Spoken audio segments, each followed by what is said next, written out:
obras de repavimentación en la calle Gaboto e Intendente Leopoldo Suárez del barrio Reconquista.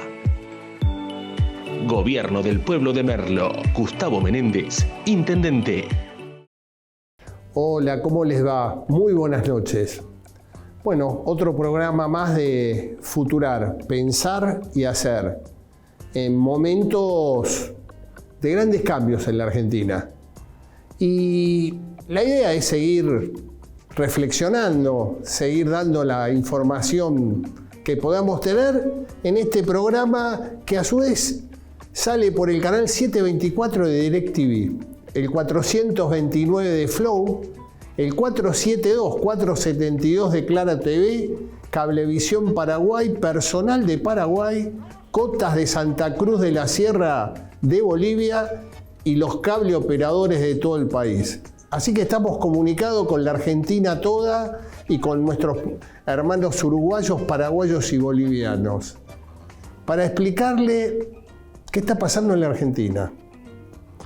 Y un poco la idea de hoy es, y por eso la invitada es una ingeniera agrónoma, ya estuvo en el programa, es la ingeniera Carla Campos Bilbao, pero fundamentalmente lo que queremos esta vez, porque ella hoy cumple un rol muy importante en el Senado de la Nación, es asesora del presidente de bloque, del oficialismo actual, del senador José Mayans, un poco qué está pasando en el Senado.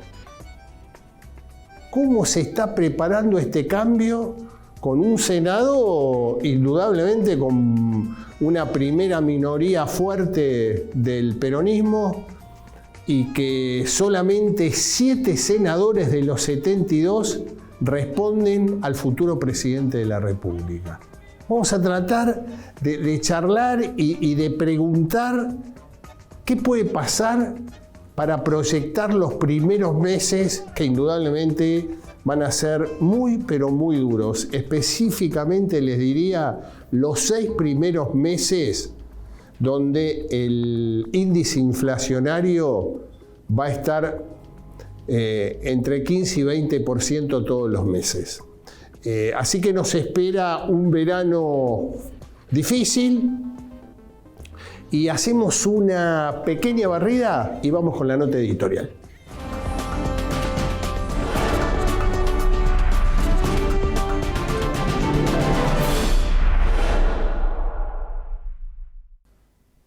Previo a su viaje a los Estados Unidos, el presidente electo Javier Milei dio algunas definiciones y habló con muchísima claridad el momento que estamos viviendo.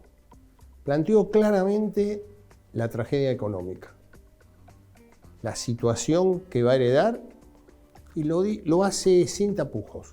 Lo dijo durante la campaña cuando planteó con muchísima nitidez: vamos a hacer un ajuste mayor del que pide el Fondo Monetario Internacional. Nunca antes un candidato a la presidencia a la República hablaba con esa claridad. Y a 10 días de asumir como presidente de todos los argentinos, lo sigues manifestando. O sea que la tragedia económica está instalada en lo que viene planteando las autoridades que van a asumir el próximo 10 de diciembre, y también todos nosotros, los ciudadanos argentinos, que lo venimos viviendo día a día, fundamentalmente en el desmejoramiento, así se dice, de calidad de vida. Pero lo que sí empieza a tomar mucho volumen es la incertidumbre política. Hay una incertidumbre política que indudablemente es el presidente, el 10º presidente por elecciones desde 1983 a la fecha, con más debilidad institucional. Asume con 38 diputados propios de 257 que conforman toda la Cámara de Diputados y solamente con 7 senadores sobre un total de 72. O sea que el diálogo en el Parlamento va a ser fundamental. Y empiezan a haber algunas certezas dentro de las grandes incertezas que se generan. ¿Por qué? Y porque empiezan a aparecer algunos nombres. El ministro de Economía ya lo definió. Va a ser Luis Toto Caputo. La verdad, creo que el ministro de Economía va a ser Javier Milei. Caputo se va a dedicar a todo lo que es como ministro de Finanzas, a tratar de trabajar muchísimo con todo, fundamentalmente el desarmado del ELIC. El verdadero ministro de Economía, a pesar que de lo institucional va a haber un ministro, es Javier Milei. Es la primera vez en la historia argentina que un economista ocupa el sillón de Rivadavia. O sea, es muy difícil, teniendo un economista como presidente, que no sea él el que lleve las riendas claras de lo que está sucediendo. Y otro lugar central en esta incertidumbre política es el Ministerio del Interior. El Ministerio del Interior, en este caso ocupado o va a estar ocupado por Guillermo Francos, pasa a ser una pieza vital porque va a ser el articulador con los gobernadores y con el Poder Legislativo. Y vuelve a ocupar el Ministerio del Interior el lugar histórico que tuvo en la política argentina. Por ahí que fue dejado de lado en estos últimos 20 años. Pero ese ministerio, que tuvo nombres muy fuertes, digamos, desde el 83 hacia adelante, podemos hablar de Carlos Corach en el gobierno de Menem, o de don Antonio Trócoli en el gobierno de Alfonsín. Nombres, o Vítolo allá en el gobierno del MID de Arturo Frondizi. O sea, nombres que fueron muy importantes por el rol en sí que históricamente tuvo el Ministerio del Interior. O sea, el Ministerio del Interior, y ahí empiecen a posarse claramente, y miren, va a ser un articulador importante de una política muy fragmentada. O sea, que este es uno de los desafíos centrales para poder ir generando los consensos necesarios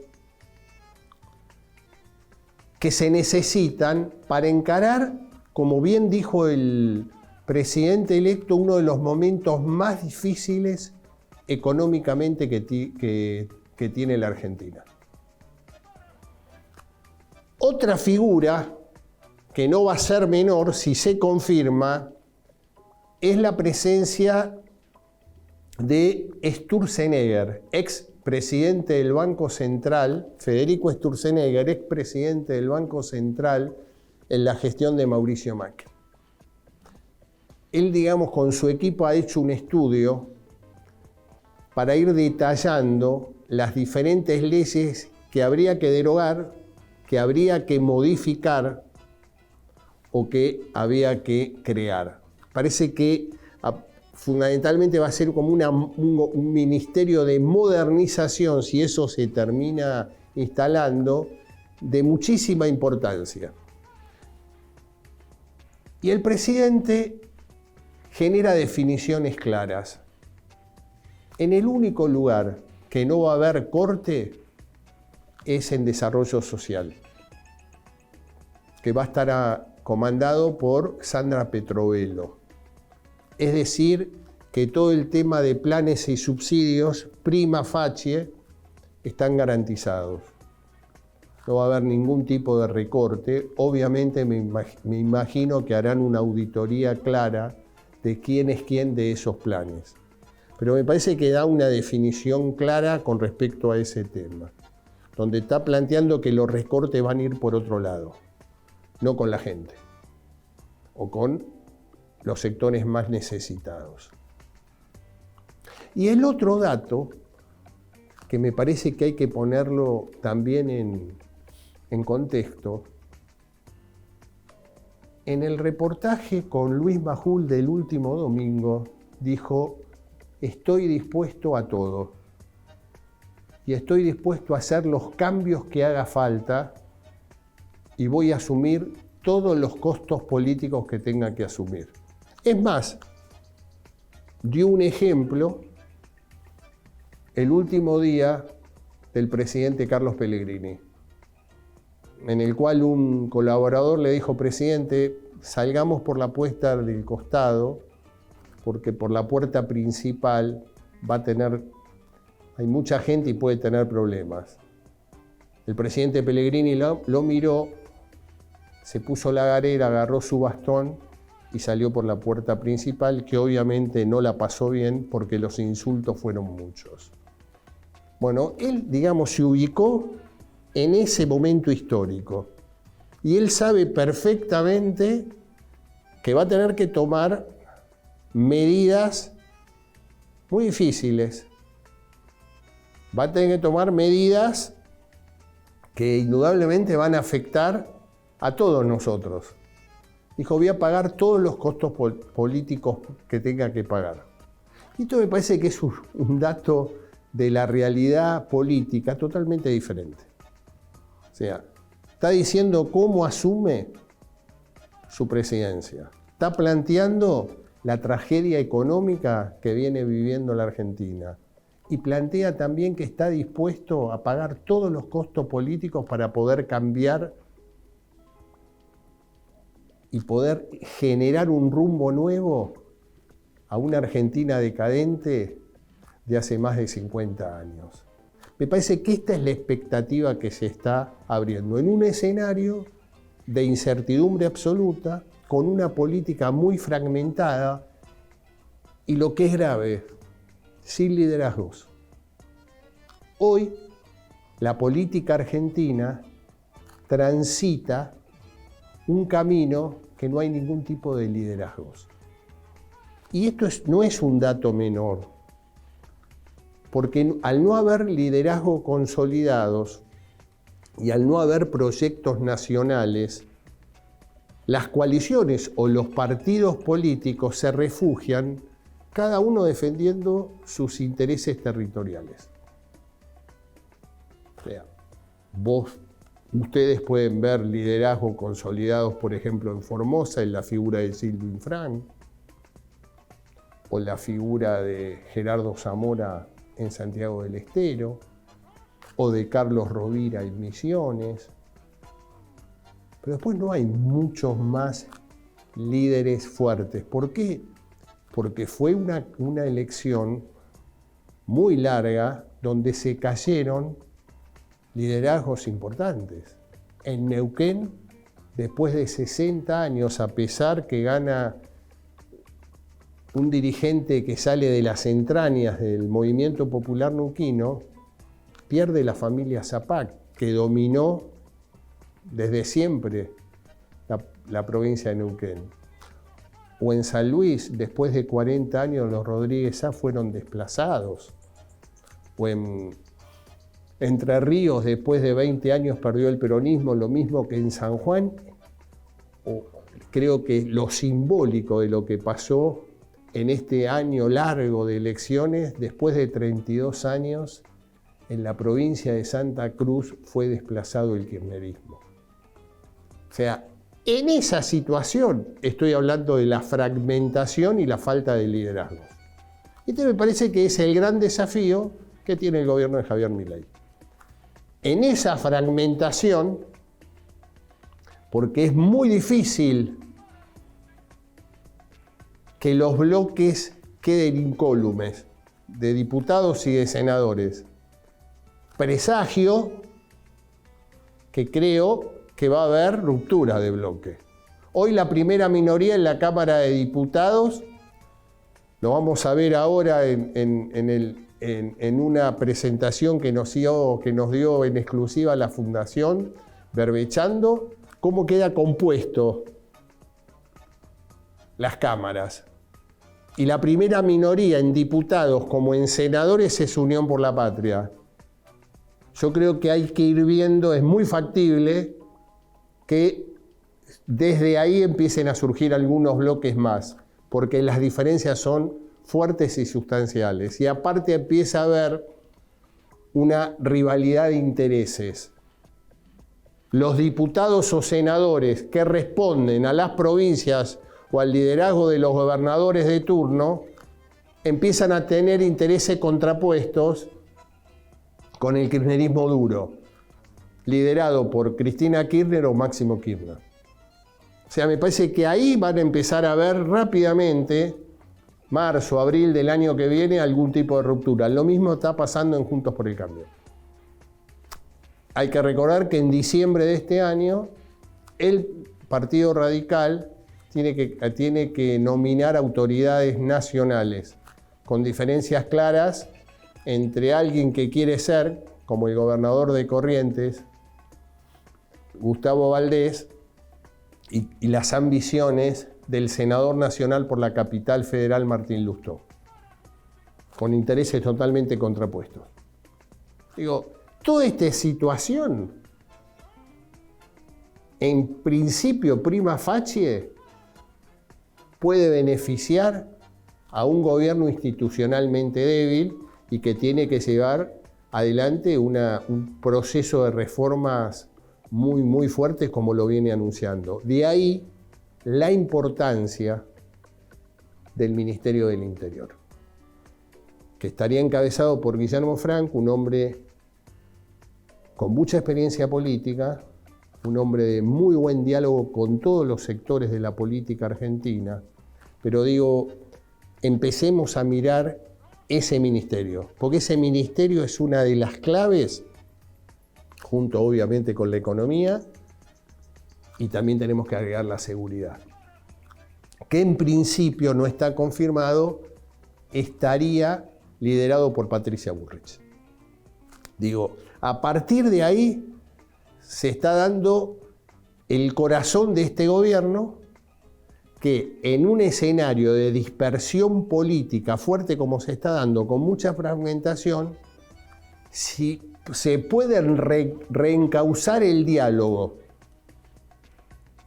nuevamente en la política argentina, va a ser muy beneficioso y puede sacar mucho provecho de esa debilidad institucional que Javier Milei y Victoria Villarruel, presidente y vicepresidenta electo, y que asumen el 10 de diciembre, pueden lograr poder encauzar uno de los momentos más trágicos de la historia argentina.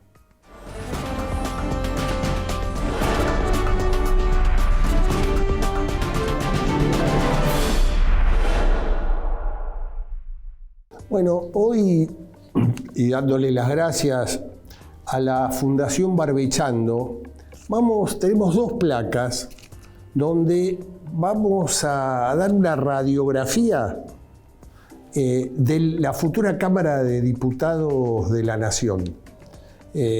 Cómo está conformada y cuántos legisladores vinculados a la agroindustria va a haber en el periodo que se inicia el próximo 10 de diciembre.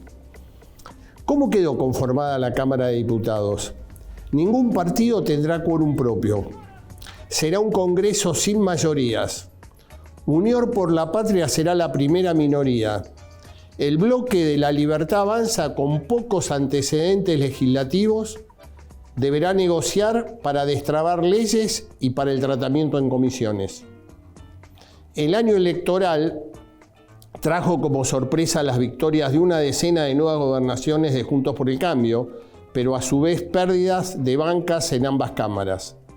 Resultado inverso para La Libertad Avanza, que en elecciones a gobernadores quedó en últimas posiciones, pero en las bancas legislativas suma 35 nuevos diputados. En la placa 2 vemos cómo quedó conformada la Cámara de Senadores de la Nación, donde también Unión por la Patria es primera minoría, y que el bloque de La Libertad Avanza sumó 8 nuevas bancas en el Senado. Le recordamos que el Senado de la Nación tiene 72 bancas.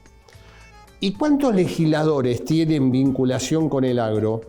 El agro contará con 32 legisladores con vinculación directa al agro, familiar, por actividad profesional o por carrera política afín al campo.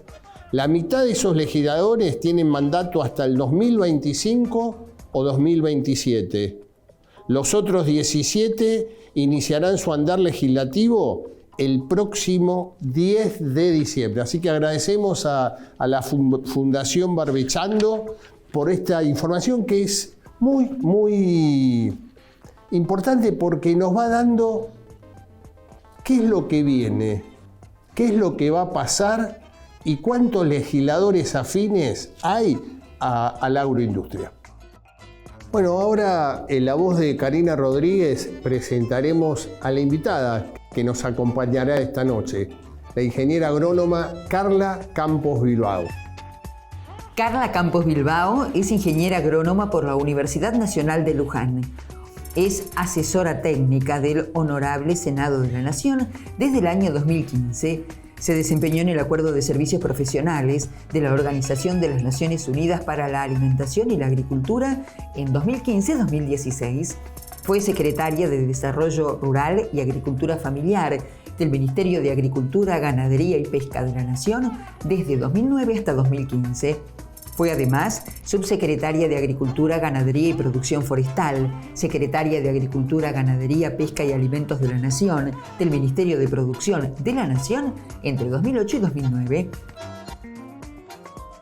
Ya está en nuestros estudios la ingeniera agrónoma, así que hacemos una breve pausa y ya conversamos con la invitada de esta noche.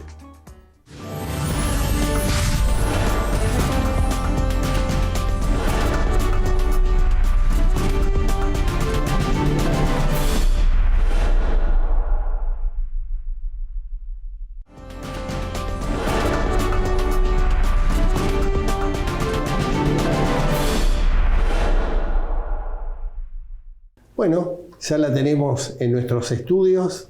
Gracias por estar acá, Carla Campos Bilbao, que habíamos quedado que después de las elecciones... Cumpliendo promesas. Exactamente. Así que te agradezco. Y un poco, Carla, ¿cómo estás evaluando? ¿Sos una mujer de militancia política? ¿Sos una mujer que está cumpliendo un rol institucional en el Senado de la Nación? Y un poco, como el Parlamento va a ser una caja de resonancia muy importante, porque llega un presidente y una vicepresidenta, digamos, con la mayor debilidad institucional, ya que tienen 38 diputados nacionales y 7 senadores nacionales.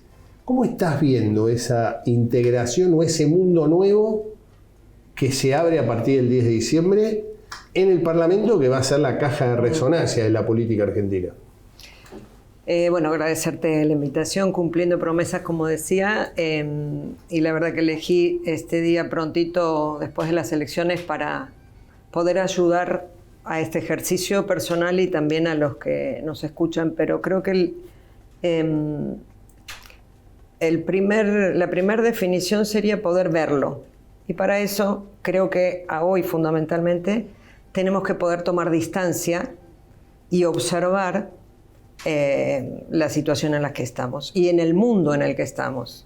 Y estamos yendo a un ritmo conjunto, digamos. Sí. Todos estos cambios que estamos, o modificaciones, o impactos que estamos viviendo en nuestro país, empezando por la cantidad de población bajo los índices de pobreza, desarrollos tecnológicos, conceptos, interpelación de conceptos de humanidad, de deshumanidad.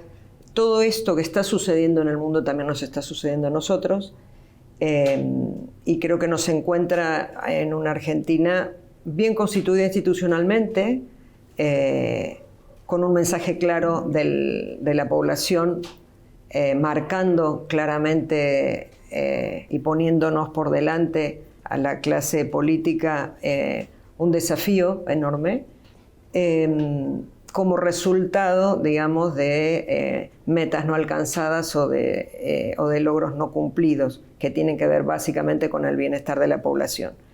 Y en este sentido creo que el ciudadano argentino, el pueblo argentino, pudo tomar esa distancia, mirar y no con facilidad, con bastante dificultad, tomar una decisión que se tradujo en esta última elección en balotaje.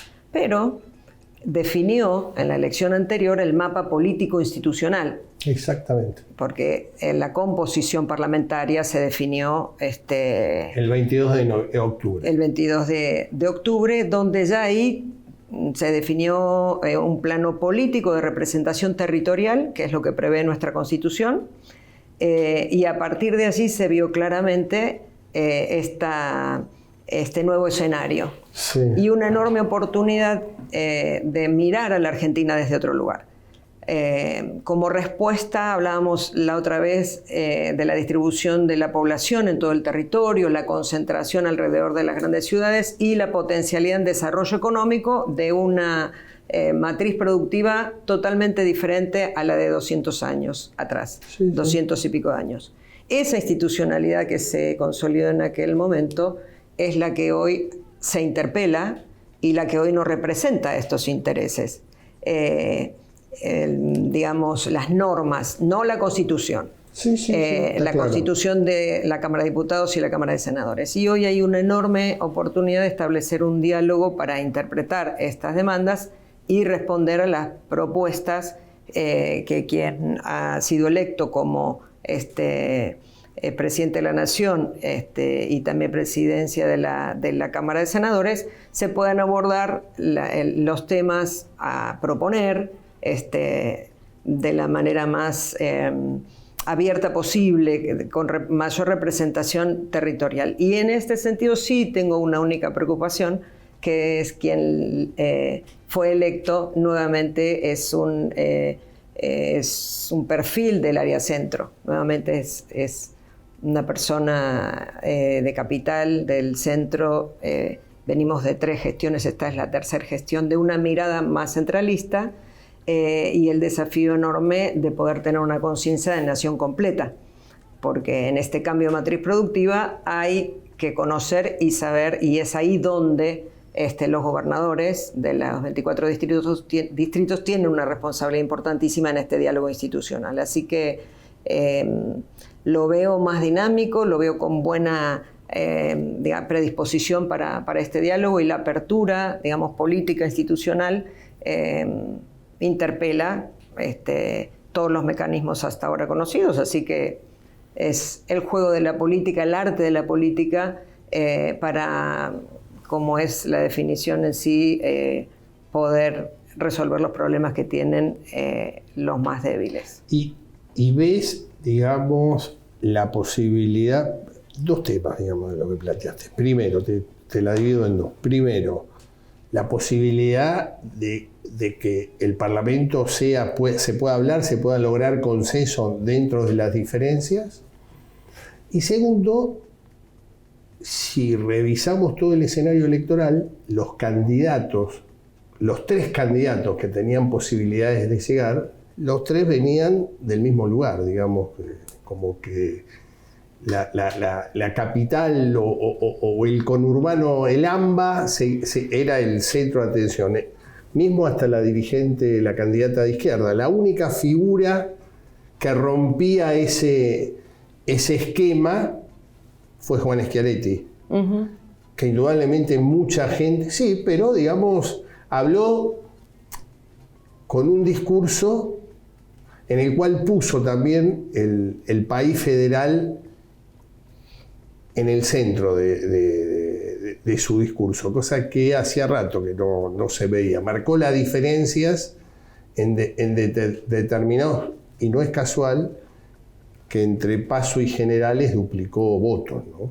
Pero digo, me gustaría primero... Sigue siendo el área centro, sí, a lo que yo me estoy refiriendo. Está bien, pero digo... En el nuevo mapa productivo de la Argentina y en la necesidad de generar desarrollo y condiciones favorables de vida y igualdad de oportunidades a lo largo y a lo ancho de todo el territorio nacional, sabiendo que en cada uno de estos rincones de la Argentina hay una oportunidad y hay recursos naturales que nos van a permitir este camino.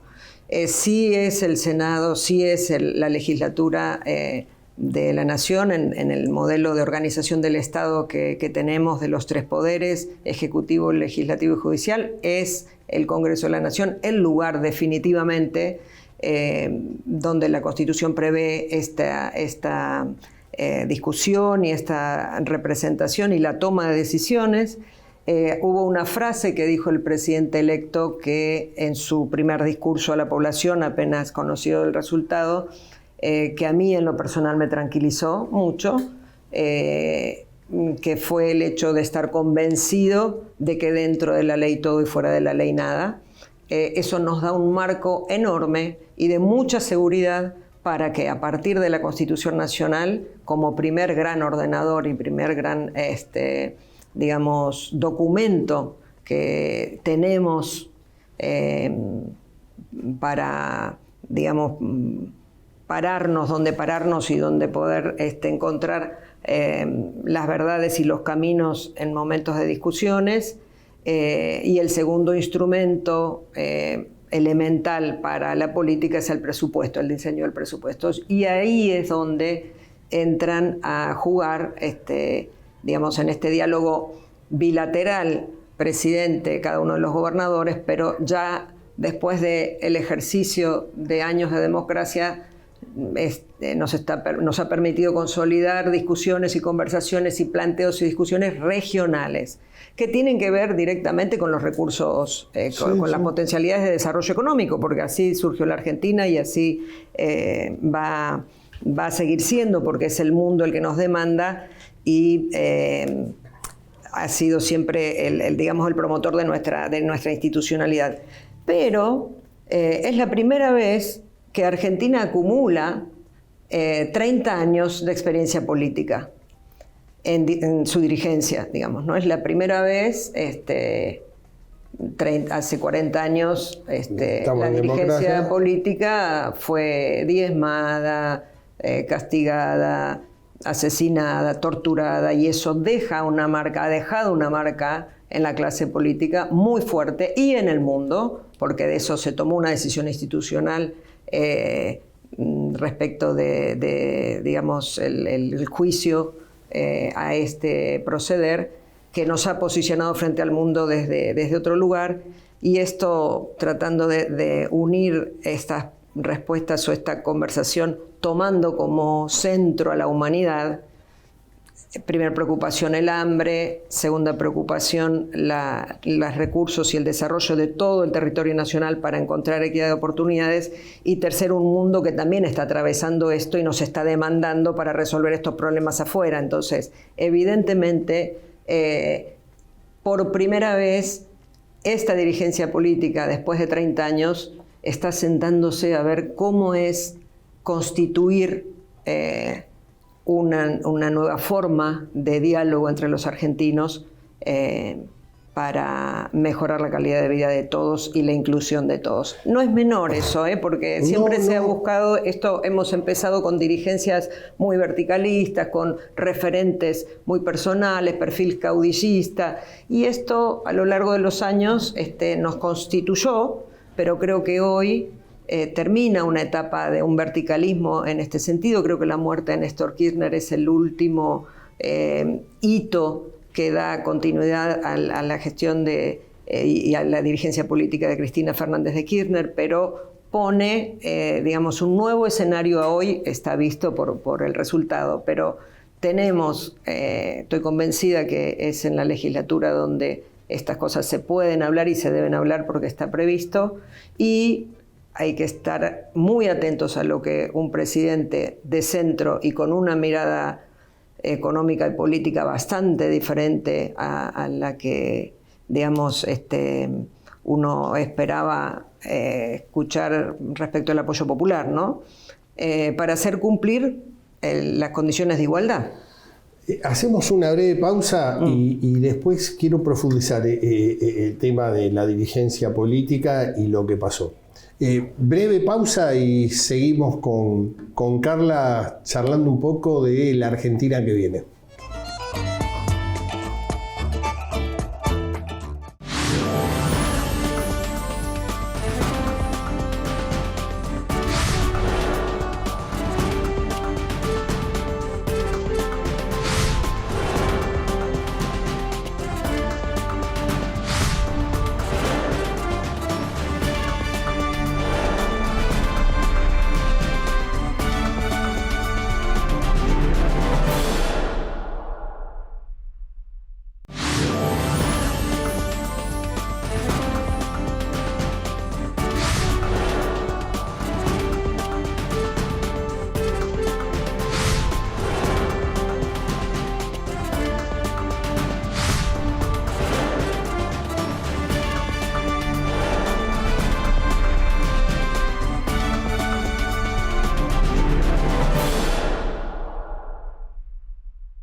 Carla, un poco la idea es, ¿cómo tomo la política? ¿Hay posibilidad o ves que se esté replanteando que aparece la fórmula? Porque tanto el presidente electo Javier Milei como la vicepresidenta electa Victoria Villarruel no eran, digamos, dirigentes tradicionales o con pasado de militancia política. Es lo que normalmente se define en las ciencias sociales outsider, ¿no? Pero de pronto lograron un triunfo contundente, difícil de pronosticarlo, porque podía, digamos, los números estaban dando que ganaba, uno percibía la magnitud del cambio, pero no en los niveles de 11 puntos, creo que fueron 11, 12 puntos. Digo, ¿qué le pasó a la dirigencia política? ¿Hay posibilidades de una autocrítica? Ver, digamos, un hecho totalmente, al menos en la Argentina, inédito, ¿no? Yo creo que se veían dos cosas, que se vio claramente dos cosas. La situación en la que estábamos, la situación social, económica, política, que tiene que ver con esta obsolescencia del sistema y que evidentemente la clase política no ha podido a tiempo dar respuestas o plantear, digamos, este nuevo escenario. Un nuevo escenario local, regional y mundial. Y surgen estas figuras, como surgen en el resto del mundo, porque es algo que está pasando en otros territorios también, con un nivel de labilidad o de, digamos, de liviandad en cuanto a la historia o a la costumbre que tiene la política de esto. Pero en esto hay que tomarlo con calma y estar atento. En mi criterio, es muy reciente todo, creo que insisto en esto de tomar distancia, pero hay 2 o 3 criterios y conceptos que creo que tenemos que considerar a la hora de la mirada para no angustiarnos, porque básicamente nuestra tarea es poder bajar tensiones, bajar la angustia desde la política y desde la comunicación también. Lógicamente, la posibilidad de conexión masiva que tiene nuestro país después de una intervención significativa durante 10 o 12 años en lo que es obra pública y conectividad,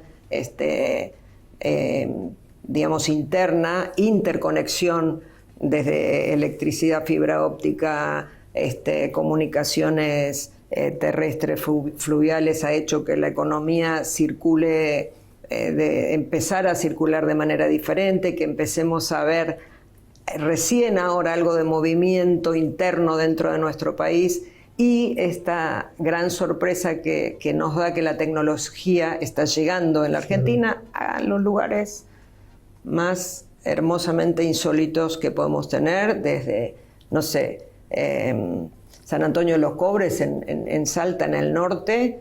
Escuchaba compañeros que conversan cómo una señora bajó, que baja 1 o 2 veces al año al pueblo a hacer sus compras y demás, baja a emitir su voto y comenta que el voto que había elegido y cómo es que usted está viviendo.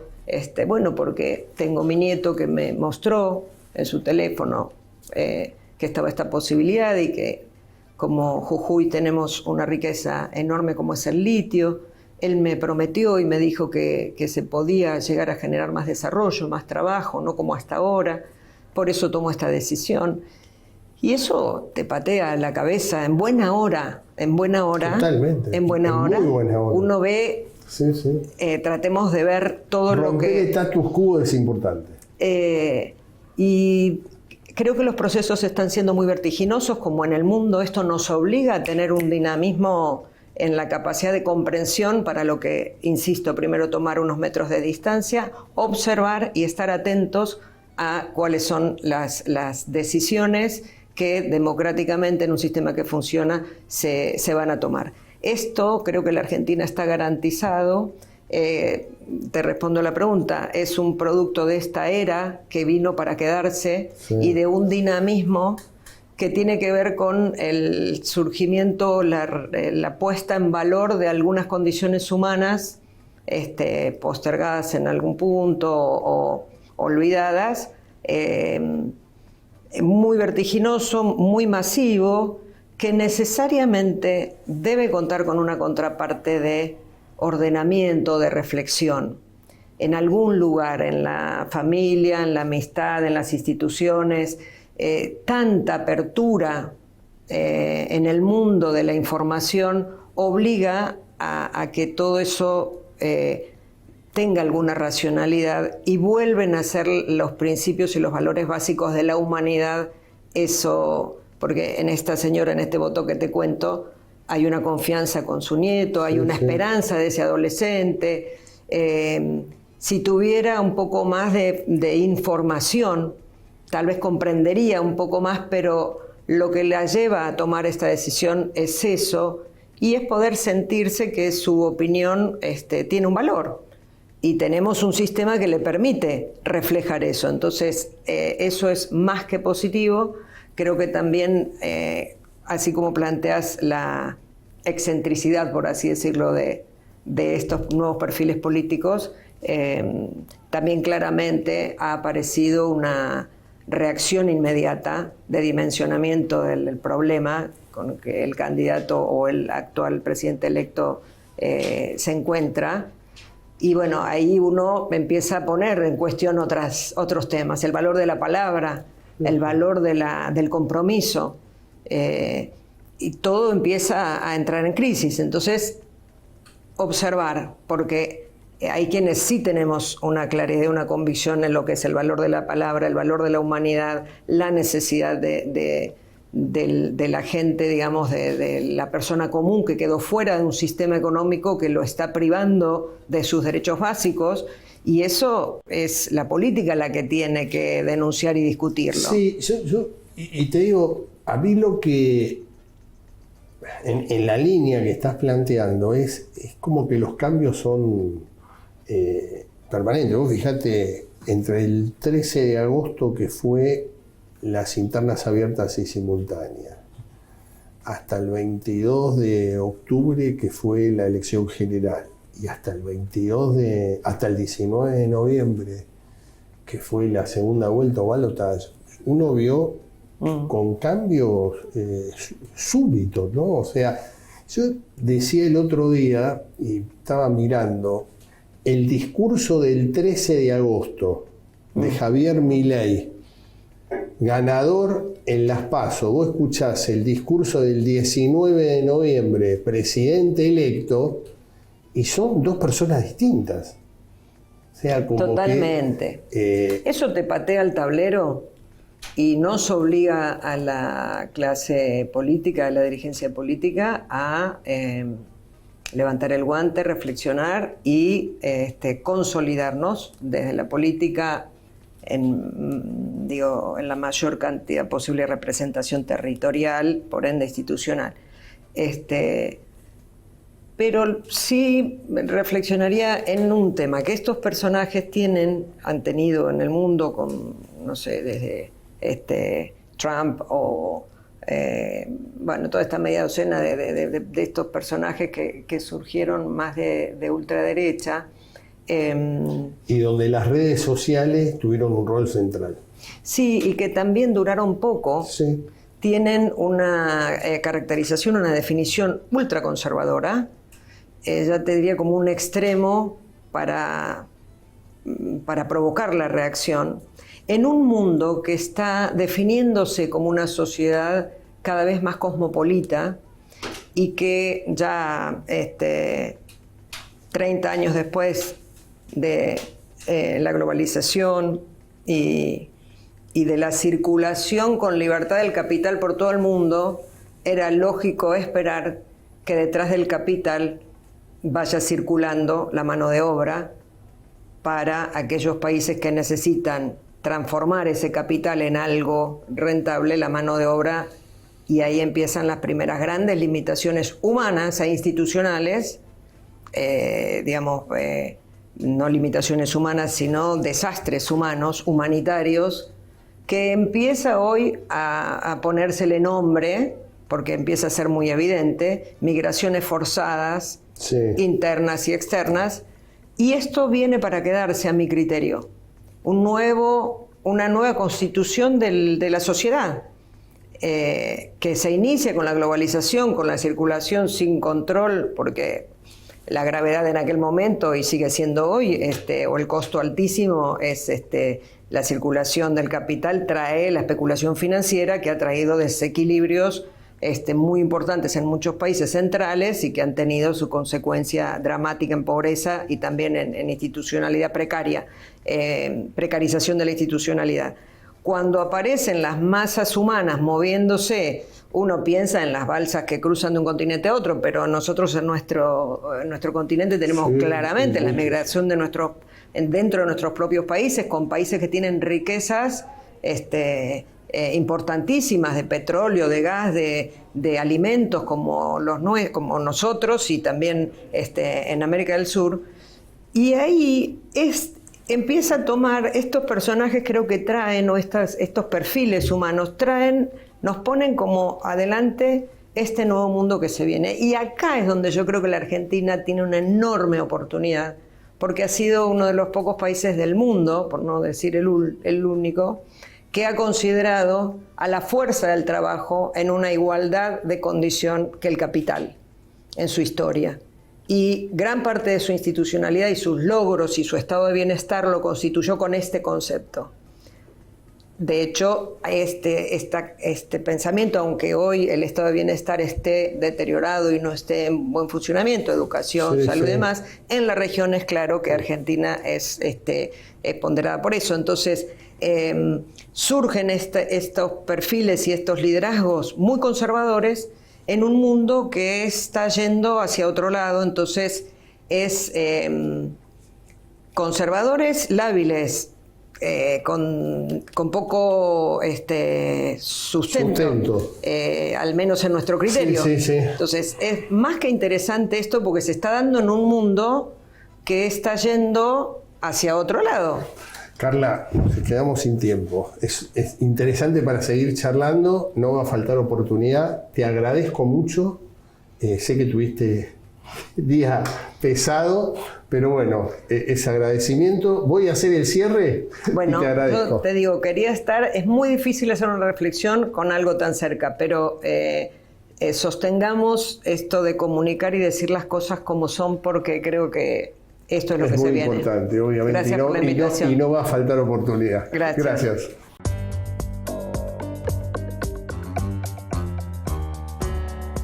Y ahora, el dato futurar. ¿Cuál es el dato futurar de esta noche? Vuelve a la política un dirigente muy importante allá por los años 2003 al 2007-2008, exgobernador de la provincia de Santa Cruz. Estoy hablando del doctor Sergio Edgardo Acevedo. Vuelve como diputado nacional en reemplazo del actual diputado Claudio Vidal, que fue electo gobernador de la provincia de Santa Cruz, que el próximo 10 de diciembre asume. Por eso el reemplazo es el oriundo de Pico Truncado, Sergio Acevedo, nuevamente en el Parlamento Nacional. Y hoy hacemos un agregado, un bis, que sería la futura secretaria de Educación. Y están hablando de la doctora Eleonora Urrutia, una mujer muy vinculada en su momento, allá por los años 90, era la jefa de asesores del que entonces era jefe de gabinete del doctor Carlos Menem. Estoy hablando del ingeniero Jorge Rodríguez, que primero fue ministro de Educación de Carlos Menem y luego fue jefe de gabinete. O sea, está muy cercano, todavía no está confirmado, como muchos cargos en este gobierno, pero es la figura que más se aproxima ocupar la Secretaría de Educación, una mujer de Mendoza ligada al liberalismo. Me parece que se va conformando las distintas vertientes que va a tener el gobierno de Javier Milei. Bueno, esto ha sido todo por hoy. Espero que haya sido de su agrado. Esto es Futurar, pensar y hacer.